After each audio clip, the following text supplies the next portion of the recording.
So today I'm going to talk about unpaid care work. Namaste, I am Sujita from ActionAid Nepal. So unpaid care work is essential for human existence, the importance of nurturing and caring for overall well-being of society. In most of the Nepalese society, gender division of roles, specifically of household, are considered as women's work. That's why women are more in private space, whereas men in public with a greater access of economic and political power.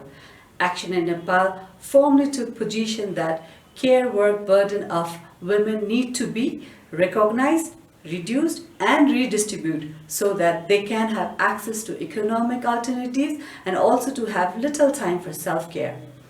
Time diary tools has been very popular to recognize the care work burden of women. We established many community alternatives like community childcare centers, watermill, etc. to reduce burden work. Engaging men and boys in this whole process supported to redistribute the care work burden of women. Following COVID-19 outbreak, people are compelled to stay indoors, which further increase women's already worst household work. ActionAid Nepal thus conducted virtual different kind of discourses on unpaid care work with communities and local government to recognize, reduce and redistribute it fairly for everyone. Most of the COVID response work that we have done were led by women, setting an example of women leadership during emergencies, which is also a component of ActionAid's humanitarian signature. Thank you so much. Greetings, my name is Susan Tino. I'm the Executive Director at ActionAid Kenya.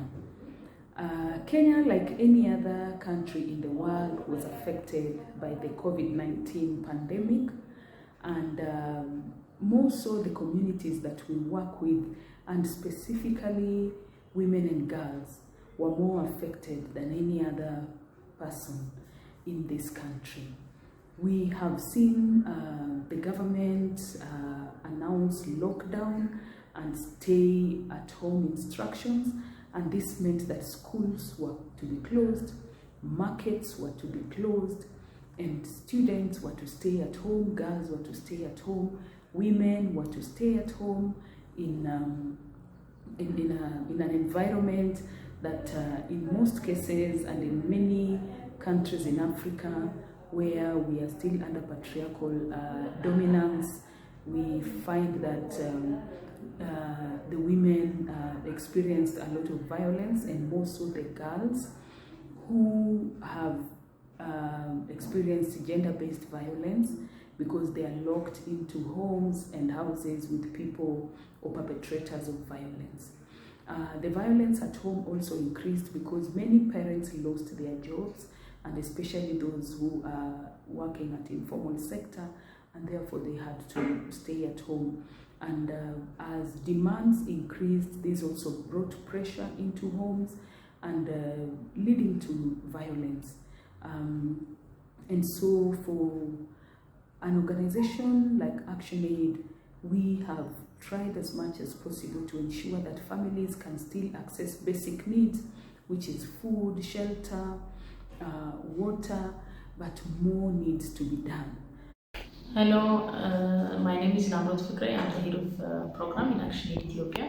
Today I'm here to share with you the status of vaccination on COVID-19. In Ethiopia, we have very limited access to the vaccine because people who live in poverty are not accessing, particularly women and children, young people, people with disabilities, people who live in poverties. So we are doing campaign and advocacy work to make sure that those excluded communities are accessing. As it stands now, it's only less than 2% of the entire population that's vaccinated, and because of this limited access, many are being left out, and international organizations and donors need to support the expanded vaccine rollout throughout the country. Thank you.